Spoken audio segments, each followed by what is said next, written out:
हुए टाइटैनिक के बारे में फैले 5 मिस्ट्री। फिल्म टाइटैनिक एक ऐसी रहस्यमयी कहानी थी जिसके अंत के कारण वो हमेशा चर्चा में रही है। फिल्म का अंत दर्दनाक होता है, जिसमें प्रेमिका को बचाने के लिए प्रेमी अपनी जान दे देता है और प्रेमिका अपनी पूरी जिंदगी यादों के सहारे बिता देती है। दोस्तों, 1912 में इंग्लैंड के साउथहैम्पटन से अमेरिका की तरफ चले इस जहाज़ की कहानी असल थी, लेकिन जेम्स कैमरॉन ने उसमें डी कैप्रियो और केट विंसलेट के रूप में प्रेम की अनोखी कहानी पिरोई। दोस्तों, 106 साल पहले टाइटैनिक नाम का जहाज़ अपनी पूरी गति में था और आगे जाकर एक विशाल हिमखंड से टकरा गया। 2.5 घंटे के बाद जहाज़ अटलांटिक महासागर में डूब गया। फिल्म टाइटैनिक इसी घटना पर आधारित थी। दोस्तों, इस हादसे में 1500 से ज़्यादा पुरुष, महिलाएं और बच्चों की मौत हुई थी। टाइटैनिक के डूबने से पहले के घंटों में असल में क्या हुआ, इस बारे में कई मिस्ट्री और कहानियाँ और ज़्यादातर लोगों की जानकारी ऐतिहासिक तथ्यों पर नहीं बल्कि इस घटना पर बनी फिल्मों का नतीजा है। दोस्तों, Titanic film American James Cameron के निर्देशन में 1997 में बनी थी। 14 अप्रैल 1912 में हुई इस घटना को एक बार फिर याद दिलाने के लिए 2012 में फिल्म 3D इफेक्ट के साथ फिर से रिलीज की गई। दोस्तों, टाइटैनिक रहस्यमय डूबने के कारण उस पर कई फिल्में, डॉक्यूमेंट्री और कई मनगढ़ंत कहानियां बनी। चलिए एक नज़र डालते हैं टाइटैनिक के बारे में फैले 5 सबसे अहम मिस्ट्री पर। दोस्तों, जो जहाज़ डूब नहीं सकता था।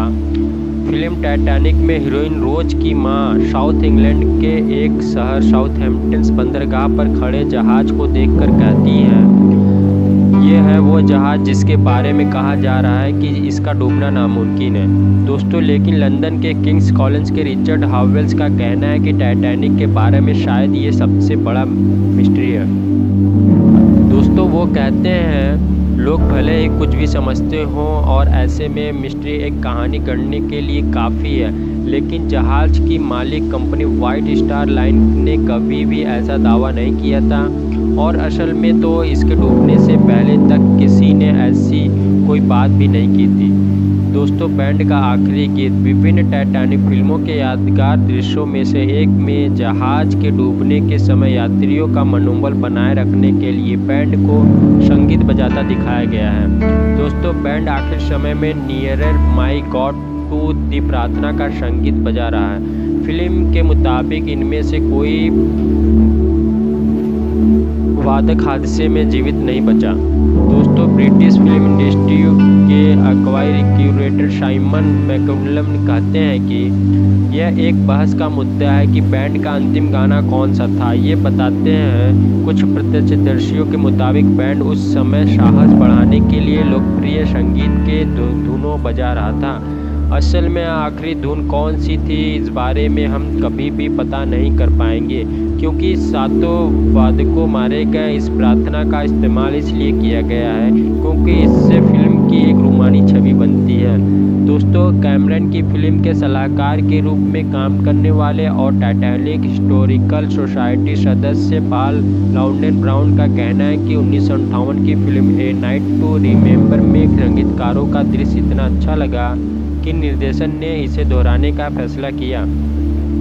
दोस्तों, कप्तान स्मिथ की मौत। इसी तरह टाइटैनिक के कप्तान एडवर्ड जे स्मिथ के अंतिम क्षणों के बारे में भी बहुत जानकारी है। हालांकि हिमखंड होने के चेतावनी को नज़रअंदाज करने और जहाज़ की गति कम नहीं करने के बावजूद उन्हें एक हीरो के तौर पर देखा जाता है। दोस्तों, लाउडेन ब्राउन मानते हैं कि फिल्म में दिखाई उनकी छवि उन्हें पसंद नहीं, क्योंकि वो जानते थे कि जहाज़ में कितने लोग सवार हैं और कितनी लाइफ बोर्ड है। फिर भी उन्होंने नावों को पूरी तरह भरे न होने के बावजूद जाने दिया। दोस्तों, उन्होंने बताया कि पहली लाइफ बोट पर केवल 27 लोग को ही भेजा गया, जबकि इसमें 65 लोग आ सकते थे। कई लाइफ बोट आधी खाली ही भेज दी गई, जो बाकी यात्रियों को लेने वापस नहीं लौटी। दोस्तों, लाउडेन ब्राउन आगे बताते हैं, जो कुछ हुआ उसके लिए केवल स्मिथ ही जिम्मेदार है। कप्तान ने सवा लोगों को जहाज़ छोड़ने का एक सामान्य सा आदेश दिया था। उन्होंने ये नहीं बताया था कि टाइटैनिक खतरे में है। बाहर निकलने के लिए आपातकालीन स्थिति में निकास की कोई योजना नहीं थी। दोस्तों, खलनायक जहाज मालिक। टाइटैनिक बनाने वाली कंपनी के मालिक जे ब्रूस इसमें के बारे में कई कहानियां हैं और लगभग सभी में उनकी तथाकथित कायरात के बारे में बताया गया है कि कैसे उन्होंने महिलाओं, बच्चों आदि यात्रियों को बचाने से पहले अपनी जान बचाने के लिए लाइफ बोट में खुद चढ़ गए। दोस्तों, टाइटैनिक ऐतिहासिक संस्था के उपाध्यक्ष पॉल लॉरेंस ब्राउन कहते हैं कि इन आरोपों के पीछे इसमें और मशहूर अमेरिकी अखबार मालिक विलियम रैडोल्फ हस्ट की पुरानी दुश्मनी हो सकती है। दोस्तों, हस्ट के अखबार में एक सूची मारे गए लोगों के नाम की थी और दूसरी सूची जो बचे लोगों की थी। उसमें केवल इसमें का नाम ही नहीं था। इसके चलते इसमें की अमेरिकन में बहुत बदनामी हुई थी। लेकिन लॉरेंस ब्राउन टाइटैनिक पर आधारित विभिन्न फिल्मों में जे ब्रूस इसमें को खलनायक की तरह दर्शाने की गलत मानते हैं। 1912 में ब्रिटेन में जहाज के डूबने की वजह की जांच कर रही रिपोर्ट के अनुसार आखिरी लाइफ बोट में बैठने से पहले इसमें असल में कई यात्रियों की मदद की थी। दोस्तों, कैमरन की फिल्म के लिए सलाहकार के रूप में काम करने वाली लॉरेंस ब्राउन का मानना है कि लोग जो देखना चाहते हैं उसी की उम्मीद करते हैं। दोस्तों, अपनी जान बचाने के कारण इसमें कई आलोचनाओं का सामना करना पड़ा और 1913 में वो रिटायर हो गए। दोस्तों, how to survive the Titanic the sinking of J Bruce इसमें के लेखक फ्रांसिस विलियमसन कहते हैं इसमें के साथ उनकी सहानुभूति है और वो इसमें के साधारण परिस्थितियों के बीच साधारण इंसान के रूप में देखते हैं। दोस्तों, वो कहते हैं कि हो सकता है कि उनके व्यवहार के कारण इसमें की छवि को इस तरह दिखाया गया हो। दोस्तों, तीसरे श्रेणी के यात्री जेम्स कैमरन की निर्देशित फिल्म टाइटैनिक का एक भावुक दृश्य है जिसमें तीसरे श्रेणी के यात्रियों को जहाज के निचले हिस्से में ज़बरदस्ती रोका जाता है और उन्हें लाइफ बोट तक पहुंचने से रोका जाता है। दोस्तों, किंग्स कॉलेज के रिचर्ड हॉवेल्स कहते हैं कि इस बात का कोई ऐतिहासिक सबूत नहीं है। दोस्तों, ये सही है कि जहाज में तीसरे श्रेणी के यात्रियों को दूसरे श्रेणी से अलग रखने के लिए दरवाजे थे, लेकिन ऐसा अमेरिकी प्रशासन कानूनों के अनुसार और संक्रामक बीमारियों को रोकने के लिए किया गया था, न कि जहाज डूबने के हालात में इन यात्रियों को लाइफ बोट तक पहुंचने से रोकने के लिए।